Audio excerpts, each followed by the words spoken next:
Good morning student. मैं हूं तृप्ति वर्मा और आप सभी का स्वागत है मेरे यूट्यूब चैनल पे।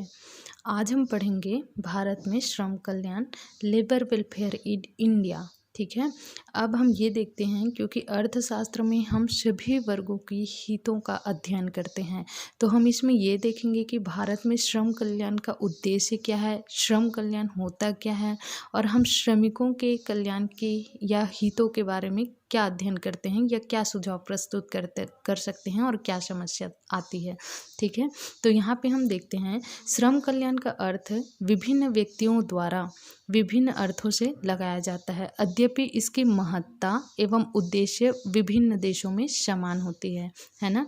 अब देखते हैं श्रम कल्याण कार्यों से हमारा आशय ऐसे कार्यों से है जो श्रमिकों, सेवा योजकों व समाज सेवी संस्थाओं द्वारा श्रमिकों के जीवन स्तरों को ऊंचा उठाने, उनके सर्वांगीण विकास करने, उन्हें कुशल श्रमजीवी व उत्तम नागरिक बनाने के दृष्टिकोण से कारखानों के अंदर या बाहर किए जाते हैं।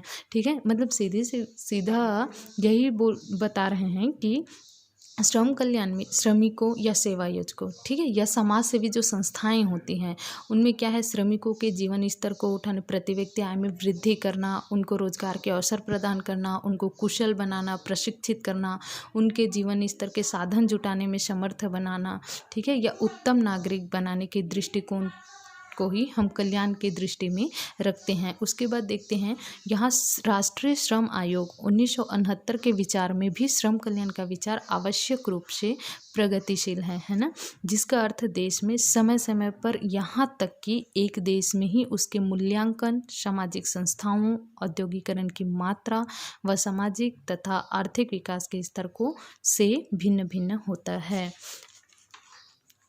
इस प्रकार श्रम कल्याण को एक निश्चित सीमा के अंदर बांधना असंभव तो नहीं, कठिन अवश्य ही है, क्योंकि इसका अर्थ बहुत लचीला है। फिर भी व्यवस्थित अध्ययन के लिए हम श्रम कल्याण की परिभाषाओं को निम्न अर्थशास्त्रियों के द्वारा देखते हैं। यहाँ है प्रोफेसर QET कैली के अनुसार क्या कहते हैं, श्रम कल्याण से तात्पर्य किसी फर्म द्वारा श्रमिकों के व्यवहार और कार्य के लिए कुछ नियमों को अपनाया जाता है ना। मैं जैसे कि किसी फर्म है, कोई फर्म में कोई श्रमिक कार्य में संलग्न है तो उनके व्यवहार, उनके कार्य करने की शैली या वो सही तरीके से कार्य कर सके, इसके लिए जो नियम बनाए जाते हैं। ठीक है, दूसरा परिभाषा है सर एडवर्ड पेंटन के शब्दों में, श्रम कल्याण का अर्थ श्रमिकों को सुख, स्वास्थ्य और समृद्धि के लिए उपलब्ध की जाने वाली दशाओं से है। मतलब श्रमिकों को ऐसे प्रशिक्षित करना है, कुशल बनाना है या उनकी योग्यता के अनुसार उनको ऐसे कार्यों में संलग्न करना है कि वो सुख, स्वास्थ्य और समृद्धि के जो पथ है उनको प्राप्त कर सके। उसके बाद देखते हैं हम श्री EM ग्राउंड के मतानुसार श्रम कल्याण से आशय विद्यमान औद्योगिक प्रणाली तथा अपनी फैक्ट्रियों में रोजगार की दशाओं को उन्नत करने के लिए मालिकों द्वारा किए गए ऐच्छिक प्रयत्नों से है। ऐच्छिक प्रयत्न मतलब मालिकों द्वारा श्रमिकों को अपने रोजगार, अब मालिकों का उद्देश्य क्या है, अधिक लाभ कमाना है ना। अब वो लाभ कमाने के लिए वहाँ जो संलग्न श्रमिकों है उनको समय समय पर दिशा निर्देश देंगे, उनको अपने उनके कार्यों के प्रति सजग रखेंगे। ये सब ऐच्छिक प्रयत्नों से ही हम श्रम कल्याण की दृष्टि में से देखते हैं। अब देखते हैं श्रम कल्याण उन सुविधाओं और सेवाओं का नाम है जो मजदूरों को उनके जीवन स्तर को ऊंचा उठाने और उनके सर्वांगीण विकास के लिए उपलब्ध की जाती है ना। जैसे श्रमिक ही श्रम निर्वाह करते हैं, अब श्रम निर्वाह करने के बदले उनको जो वेतन मिलते हैं, मजदूरी मिलते हैं, उसी से ही उनका जीवन स्तर ऊंचा उठता है या उनके सर्वांगीण विकास को हम माप सकते हैं। तो ये जो जीवन स्तर ऊंचा उठना और सर्वांगीण विकास करने की मापने की क्रिया को ही हम कल्याण के दृष्टिकोण पर रखते हैं। अब हम देखते हैं यहाँ पे श्रम कल्याण कार्यों का वर्गीकरण या अंक। हम देखते हैं कि श्रम कल्याण को कितने भागों में बांटा गया है ना। तो यहाँ पे हम देखते हैं, पहला है स्थान की दृष्टि से, दूसरा प्रबंध की दृष्टि से और तीसरा प्रदान करने वाली दलों की दृष्टि से। अब यहाँ देखते हैं स्थान की दृष्टि से, पहला है कारखाने के अंदर का कल्याण। ठीक है, अब यहाँ देखते हैं हम कारखानों के अंदर के कल्याण में क्या है, वैज्ञानिक भर्ती। अब कोई कारखाना है, वहाँ श्रमिकों की भर्ती करनी है तो उनको वैज्ञानिक पद्धति से करनी चाहिए। कैसे वैज्ञानिक पद्धति से, मतलब उनकी कार्य करने की शैली, उनकी कार्य करने की दक्षता, उनकी योग्यता के आधार पर उनको श्रमिकों को कार्यों का बंटवारा करना। ठीक है, अब हम देखते हैं इसी में है दूसरा है उनको औद्योगिक प्रशिक्षण भी दिया जाना चाहिए, है ना। हर व्यक्ति हर कार्य के लिए उपयुक्त रहे ये संभव नहीं है, तो इसलिए हम उनको पहले क्या करते हैं, श्रमिकों को जब कार्यों का बंटवारा करते हैं तो पहले उनको हम प्रशिक्षण की सुविधाएं उपलब्ध कराते हैं। उसके बाद है स्वच्छता, प्रकाश तथा वायु का प्रबंध। श्रमिक किसी क्षेत्र में कारखाने के अंदर की बात कर रहे हैं अभी हम, तो कारखाने के अंदर में जब कार्य करते हैं तो वहाँ स्वच्छता, प्रकाश, साफ सफाई, वायु का प्रबंध का होना उपयुक्त है। दूसरा है दुर्घटनाओं की रोकथाम। कारखाने में कभी भी आकस्मिक घटनाएं होती रहती है, ठीक है, तो उनका समय समय पर मशीनों का मेंटेनेंस, यंत्रों का, है ना, यंत्रों का देख रेख, ये सब सुविधाएं श्रमिकों को उपलब्ध कराते हैं ताकि उनको हानि ना पहुँचे। अब देखते हैं कारखाने के बाहर का कल्याण कार्य। कारखाने के बाहर का कल्याण कार्य क्या है, स्वस्थ और पोषण युक्त भोजन की व्यवस्था करना, मनोरंजन की सुविधाएं जिसमें क्लब, अखाड़े, सिनेमा, वाचनालय, रेडियो, पुस्तकालय आदि व्यवस्थाएं आ जाती है। उसके बाद देखते हैं शिक्षा का प्रबंध। शिक्षा के प्रबंध में क्या चीज़ें आ जाता है, इसमें आता है प्रौढ़ शिक्षा, सामाजिक शिक्षा, प्राथमिक शिक्षा, स्त्री पुरुष बालकों की शिक्षा आदि। ये कारखाने के बाहर की सुविधाएं हैं, है ना, जैसे चिकित्सा सुविधाएं में इसमें आराम, संवैधानिक अवकाश, मुक्त उपचार आदि आते हैं। ठीक, उत्तम आवासों की व्यवस्था करना, ये श्रमिकों के कल्याण के लिए बहुत ज़रूरी है। अब हम देखते हैं दूसरा प्रबंध की दृष्टि से। अब प्रबंध की दृष्टि में पहला आता है कानूनी या वैधानिक श्रम कल्याण। अब इसमें हम देखते हैं वैधानिक श्रम कल्याण कार्यों से तात्पर्य उन समस्त कार्यों से हैं जो श्रमिकों के हित के लिए सरकार की ओर से विभिन्न कानूनों के रूप में किए जाते हैं। अभी तक हम कारखाने के अंदर, कारखाने के बाहर स्वयं सेवकों या समाज सेवकों या मालिकों के द्वारा श्रमिकों के कल्याण के बारे में अध्ययन किया था। अब हम देखते हैं वैधानिक या कानूनी, मतलब सरकार के द्वारा श्रमिकों के कल्याण के लिए जो विधि या कानून या जो नियम बनाए जाते हैं उसी को हम वैधानिक श्रम कल्याण में रखते हैं। जैसे कि उदाहरण के लिए हम देख सकते हैं भारतीय कारखाना अधिनियम 1948 में बनाया गया था, 1952 के खान अधिनियम, 1951 के बगान मजदूर अधिनियम आदि। इस तरीके से अधिनियम बनाए जाते हैं जो श्रम कल्याण के हित में कार्य करते हैं। उसके बाद दूसरा देखते हैं ऐच्छिक श्रम कल्याण। इस वर्ग में वे कल्याण कार्य आते हैं जिनका करना कानूनन आवश्यक नहीं होता, परंतु उद्योगपति उनको सेवा भाव अथवा सार्वजनिक हित के उद्देश्य से स्वयं करते हैं। ऐच्छिक श्रम कल्याण में वे काम आ जाते हैं जिसमें बहुत सारे श्रमिकों का मालिकों के द्वारा सेवा भावना से सहायता प्रदान करना, है ना। अब उसके बाद देखते हैं पारस्परिक श्रम कल्याण। कभी कभी उद्योगपति, मजदूर तथा अन्य दल भी परस्पर हित के लिए एक दूसरे की सहायता करके श्रम कल्याण की सेवाओं की व्यवस्था करते हैं। उद्योगपतियों और मजदूरों दोनों का बहुधा उपयोग सहयोग इन कार्यों से होता है। अब हम देखते हैं प्रदान करने वाले दल की दृष्टि से। प्रदान करने वाली दल की दृष्टि से अब इसमें बहुत सारी चीज़ें आ जाते हैं, जैसे सेवा योजकों के द्वारा श्रमिकों को क्या लाभ दिया गया है, सरकार के द्वारा क्या दिया गया है, मजदूर संघ के द्वारा क्या दिया है, समाज की अन्य संस्थाओं द्वारा। तो हम यहाँ पे देखते हैं जैसे सेवा योजकों के द्वारा। अब मजदूरी के अतिरिक्त ऐच्छिक रूप से दिए जाने वाले लाभ इस वर्ग में आते हैं, जैसे कि कोई श्रमिक है जो किसी फर्म में कार्य कर रहे हैं या उद्योग में कार्य कर रहे हैं तो उनके लिए निवास की व्यवस्था करना, जलपान गृह है, चिकित्सा आदि की व्यवस्थाएं उपलब्ध कराना। सरकार द्वारा अनेक राज्यों सरकार ने मजदूरों की उन्नति के लिए व्यवस्था की, वह इसी श्रेणी की है। उसके बाद मजदूर संघ द्वारा भी वही है, मजदूर संघ द्वारा भी क्या है, श्रमिक संघ, शिक्षा, चिकित्सा आदि की व्यवस्था करना। फिर हम देखते हैं समाज की अन्य संस्थाओं द्वारा जैसे अनेक धनी व्यक्ति हैं, संस्थाएं आदि भी श्रमिकों के लिए शिक्षा, अस्पताल आदि खुलवाते हैं, वो इसी वर्ग कहते हैं।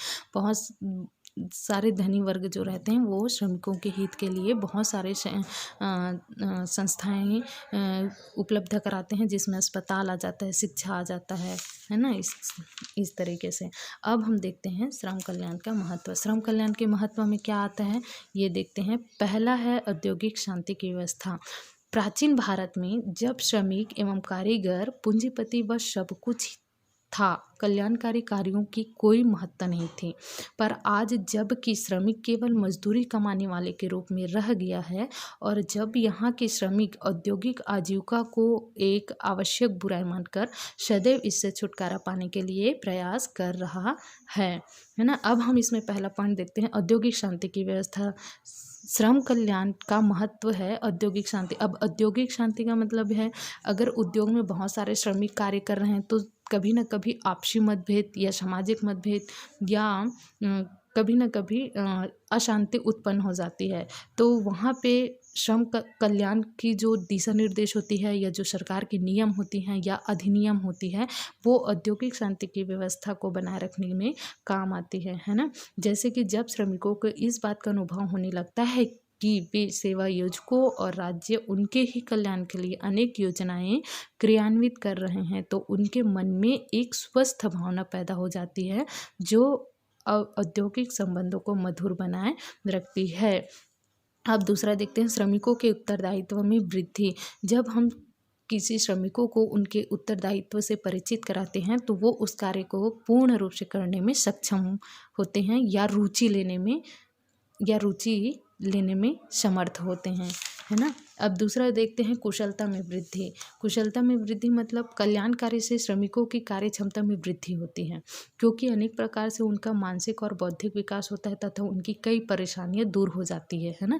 अब कई परेशानियां मतलब जैसे कल्याणकारी के अंतर्गत बहुत सारी योजनाएं हैं जो हैं, उनको स्वास्थ्य की, उत्तम स्वास्थ्य की, शिक्षा की, आवास की, ऐसी बहुत सारे सुविधाएं मिलते हैं जिससे उनकी कुशलता, प्रशिक्षण की, है ना। तो उसमें क्या है, उनकी कार्य करने में रुचि बढ़ती है और उनकी कुशलता में भी वृद्धि होती है। इस तरीके से उनसे उनकी मानसिक और बौद्धिक विकास होता है।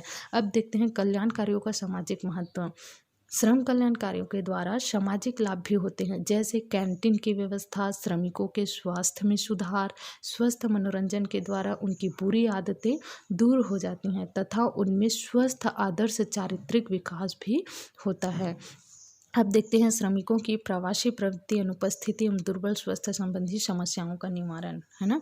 अब इसमें ये आ जाता है, जैसे भारतीय श्रमिक की प्रवासी प्रवृत्ति का मूल कारण यह है कि उन्हें शहरों में अनेक असुविधाओं का सामना करना पड़ता है, क्योंकि श्रम कल्याण कार्यों के फलस्वरूप श्रमिकों के रहने के लिए मकान, स्वास्थ्यप्रद सस्ता भोजन तथा बीमारी में दवा मिल सकेगी और सपरिवार खुशी से रह सकेंगे। क्योंकि बहुत सारे ऐसे श्रमिक हैं जो प्रवासन की स्थिति में कार्य करते हैं। बहुत सारे ग्रामीण क्षेत्र के श्रमिक हैं जो शहरों में जाकर फर्मों में या कंपनियों में काम करते हैं, उद्योगों में काम करते हैं, तो उनको बहुत सारी चीज़ों का, कठिनाइयों का, समस्याओं का सामना करना पड़ता है। तो वो हम कल्याणकारी योजनाओं के अंतर्गत उनको सुविधाएं उपलब्ध कराने में समर्थ होते हैं।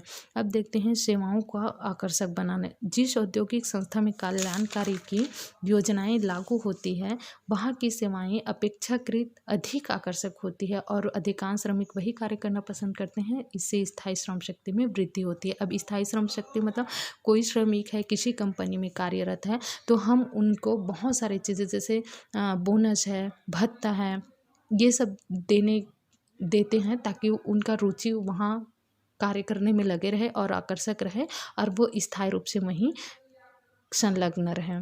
अब देखते हैं श्रम संगठन को शक्तिशाली बनाने के लिए। भारत के श्रमिक न तो संगठित है और न उनके श्रम संघों की वित्तीय स्थिति ही संतोषजनक है।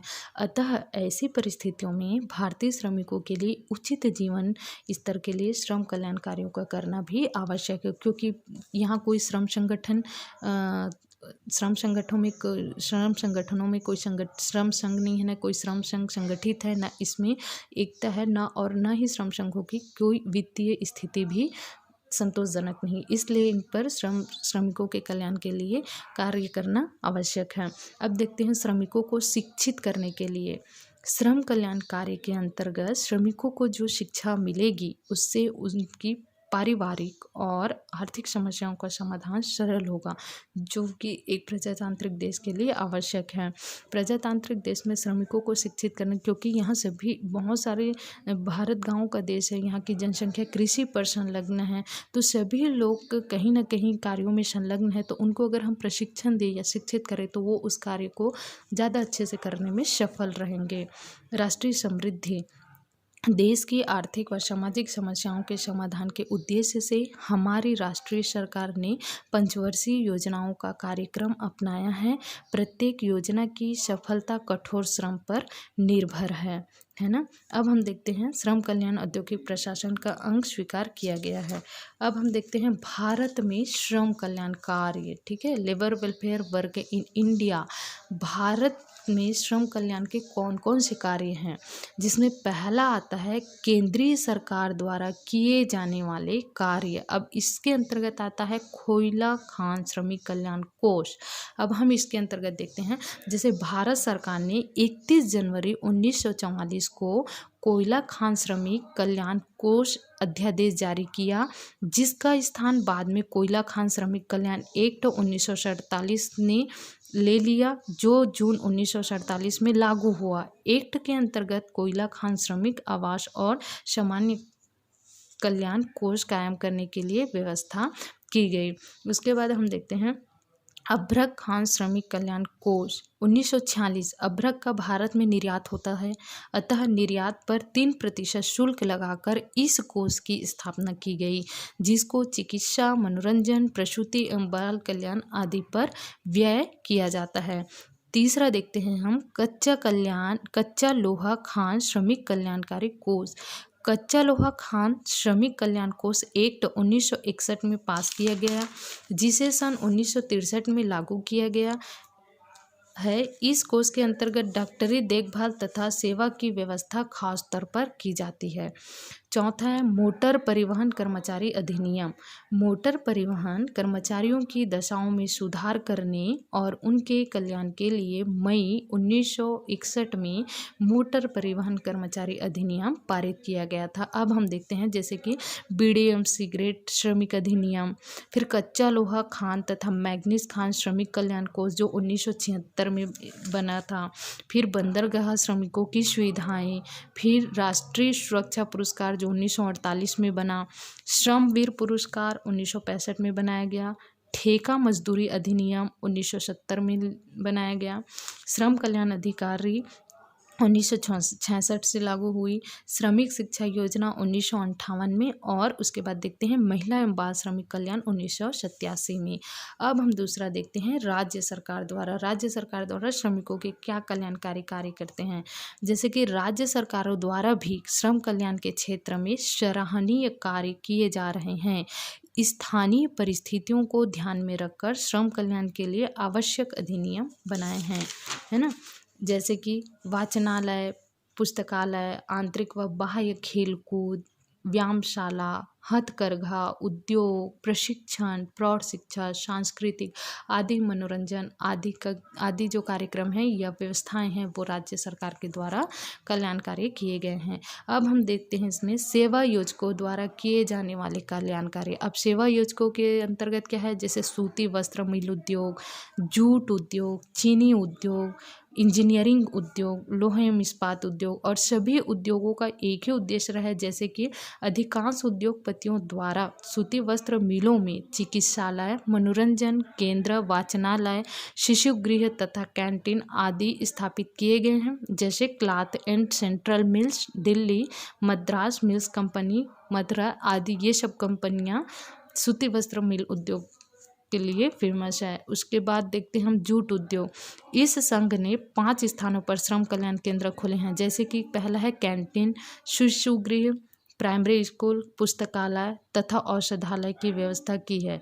फिर चीनी उद्योग, मनोरंजन केंद्र, अतिरिक्त स्कूल, कैंटीन आदि सुविधाएं उपलब्ध है। इंजीनियरिंग में भी वही है, आराम गृह, शिशु गृह, पाठशालाओं, रात्रि कक्षाओं, Tata iron and steel company Jamshedpur आदि। अब हम देखते हैं श्रमिक संघों द्वारा कल्याणकारी, है ना। श्रमिक संघों द्वारा कौन सी कल्याणकारी, जैसे मौलिक रूप से श्रमिक संघों की स्थापना श्रम कल्याण के उद्देश्यों की प्राप्ति हेतु होने को बावजूद भी वे निर्बल आर्थिक स्थिति, श्रमिक संघों की बहुलता, बाह्य नेतृत्व की प्रमुखता व उसके निहित स्वार्थों के कारण अपनी भूमिकाओं को भी नहीं निभा पाए हैं। अब उसके बाद देखते हैं हम धार्मिक तथा सामाजिक संस्थाओं द्वारा कल्याण कार्य। कई धार्मिक व सामाजिक संस्थाएं भी श्रम कल्याण का कार्य करती है, जैसे युवा पुरुषों की क्रिश्चियन समिति, सेवा सदन समाज, मातृत्व एवं शिशु कल्याण समिति आदि, है ना। अब उसके बाद देखते हैं हम संयुक्त राष्ट्र संघ एवं भारत में श्रम कल्याण कार्य। जैसे प्रथम पंचवर्षीय योजना के अंतर्गत संयुक्त राष्ट्र संघ ने स्वास्थ्य निरीक्षकों तथा दवाइयों के प्रशिक्षण तथा उन्हें चिकित्सा संबंधी पर्याप्त सज्जा से सुसज्जित करने में $20 लाख व्यय किए हैं।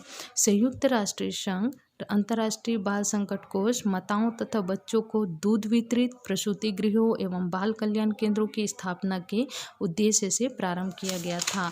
अब हम देखते हैं श्रम कल्याण कार्यों की असफलता के कारण है। कोई भी योजनाएं केंद्र सरकार या राज्य सरकार या सेवा योजकों या संस्थाओं द्वारा जब पारित किया जाता है तो उनके कुछ असफलता के कारण होते हैं, जिसमें हम देखते हैं यहाँ श्रम कल्याण कार्यों की योजनाओं की असफलता के पहले कारण है उद्योगपति व सेवा योजकों की उदासीनता। मतलब उद्योगपतियों व सेवा योजकों के उदासीनता का प्रमुख कारण यही होता है कि अपने दायित्व से वंचित रहना या अपनी जिम्मेदारियों को उचित क्रियान्वयन न करना। दूसरा है नियोजन व वैज्ञानिक दृष्टिकोणों का अभाव। नियोजन है कि हम उस कार्य को किस तरीके से कर सकते हैं, इसका योजना बनाना, या वैज्ञानिक दृष्टिकोण है ना कि हम इस कार्य को और किस तरीके से बेहतर कर सकते हैं और इस योजना का हम कैसे लाभ उठा सकते हैं, ये दृष्टिकोणों का अभाव। फिर देखते हैं धन अभाव। विकासशील देश में धन अभाव की कमी हमें देखने को मिलती है। कल्याण संबंधी अधिनियम अनुयोजित, जैसे कोई भी अधिनियम पारित होता है तो उनका सुचारू रूप से क्रियान्वयन करना, है ना। फिर उनका लक्ष्य दर, प्राप्ति दर अनियोजित तरीके से प्रस्तुत होते हैं।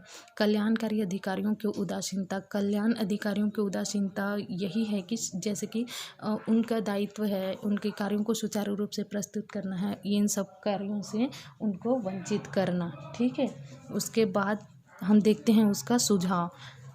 असफलता के कारण है, अब हम उस असफलता से कैसे उठ सकते हैं ऊपर, या क्या सुझाव प्रस्तुत कर सकते हैं, जिसमें है एकीकृत योजना निर्माण।